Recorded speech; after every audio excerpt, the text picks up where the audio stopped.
ये ऐसी फिल्म है जो कि एक जज्बाती कहानी भी रखती है और सबक आमोज अंदाज में पेश की गई है। इसमें जितने भी अदाकार हैं, मंथन चक्रवर्ती है, तनुजा हैं, इंतहाई सुलझे हुए और समझदार अदाकार हैं। फिल्म की कहानी कुछ इस तरह से है जिसमें जज्बात भी हैं, हालांकि सबक भी है, खानदानी रिश्तों के दरमियान मोहब्बत भी है। ये कहानी है राकेश की, यानी मंथन चक्रवर्ती की। वो एक छोटे से कस्बे का सीधा साधा सा लड़का है। इसका बचपन अपने माँ बाप और बहन के साथ बहुत भरपूर खुशियों के साथ गुजर रहा होता है, लेकिन यहाँ किस्मत का खेल ऐसा होता है कि कुछ जराइम पेशा अफराद की वजह से उनका खानदान टूट जाता है और वो एक बहरान में आ जाते हैं, मसाइल में आ जाते हैं, अलग अलग हो जाते हैं, लेकिन फिर आपस में मिलते हैं। इसके वालिद आलोकनाथ पर झूठे इल्ज़ामात लगते हैं और उन्हें जेल हो जाती है। उन पर लगे ये इल्ज़ामात न सिर्फ ख़ानदान को तोड़ देते हैं बल्कि उनकी वालिदा और बहन को भी ज़माने की ठोकरें खाने पर मजबूर कर देते हैं। इनमें मंथन चक्रवर्ती की वालिदा का किरदार अदा किया था तनुजा ने और उनकी बहन का किरदार अदा किया था दीपा शाही ने। अब हालात ऐसे होते हैं कि पुलिस के खौफ से वालिद छुपते फिर रहे हैं और राकेश अपनी माँ और बहन से बिछड़कर तन्हा हो जाता है और उन्हें हर वक्त ये एहसास होता है कि वालिदैन से, माँ से, बहन से किसी तरह मिलना है। फिर वक्त गुजरता है और राकेश की ज़िंदगी में लक्ष्मी नामी लड़की आती है। ये लक्ष्मी कोई और नहीं बल्कि मंदाकिनी थी, जिनकी अदाकारी इस फिल्म में नहायत ज़बरदस्त है। वो बेबाक हैं, हौसलामंद हैं और गुंडों की खूब धुलाई करती नजर आती हैं। जैसे ही फिल्म में उनका किरदार शुरू होता है तो एक होटल होता है, उनके आसपास बहुत से लोग इकट्ठे होते हैं और वो एक गुंडे को इस तरह पीटती हैं कि वो गुंडा सुधर जाता है। तो ये सबके लिए कम्युनिटी की हद तक सबके लिए सबक आमोज होता है कि जराइम पेशा अफराद से डरना नहीं है बल्कि उनका सामना करना है हौसले के साथ, जज्बे के साथ। और यही जज्बा इस हिंदी लड़की मंदाकिनी के अंदर नजर आता है।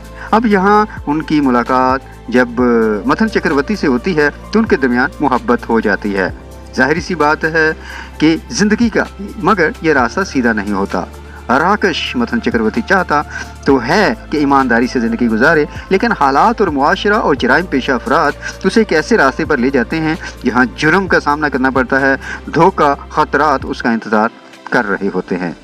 क्या राकेश अपनी गुमशुदा फैमिली को दोबारा पा सकेगा? क्या वो अपने वालिद का नाम साफ करके माँ और बहन को इज्जत का मुकाम दिला सकेगा? और क्या वो लक्ष्मी के साथ हर एक पुरसुकून ज़िंदगी गुजार सकेगा?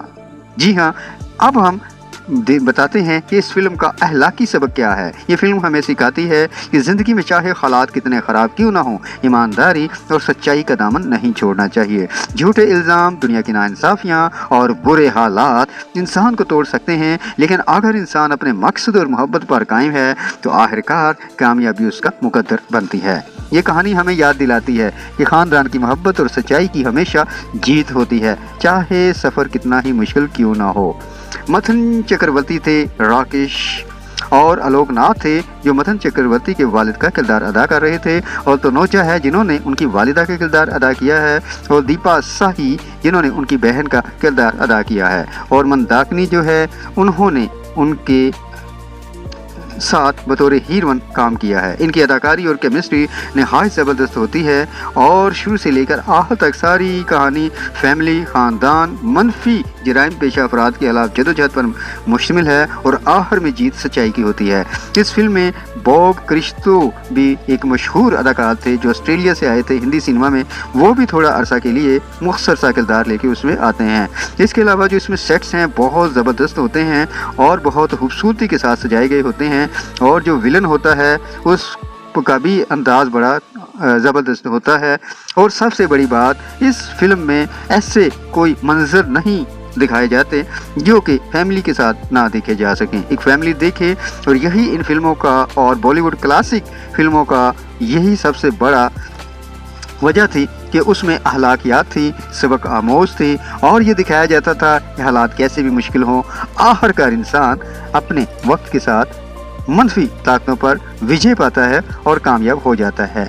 इस फिल्म का म्यूज़िक R.D. बर्मन ने तरतीब दिया था और 1990 12 मार्च को रिलीज हुई। इंडिया में हिंदी जुबान है इसकी। इसका बजट था 4.80 करोड़ और इन्होंने 5 करोड़ रुपया इस फिल्म से उन्हें मिला। डायरेक्टर किया था शक्ति समांता ने और प्रोडक्शन भी उन्होंने ही की थी। इसमें स्टेरिंग में रहे थे मथन चक्रवर्ती, मंडाकिनी, आलोकनाथ, रंजीत, दीपा शाही और सदाशिव अमरपुरकर।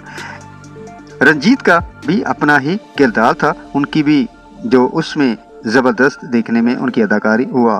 होंठों पे तुमने प्यार लिखा है, ये बड़ा मशहूर गाना था जो गाया था अमित कुमार, साधना सरगम ने। आओ हुजूर कहो हुजूर, ये अमित कुमार ने गाया था। मेरा नाम स्वीट 16 आशा भोसले और अमित कुमार ने। भूला नहीं माँ, ये झिलमिल कतील रातें, तू जब जीवन दिया, तूने जब जीवन दिया।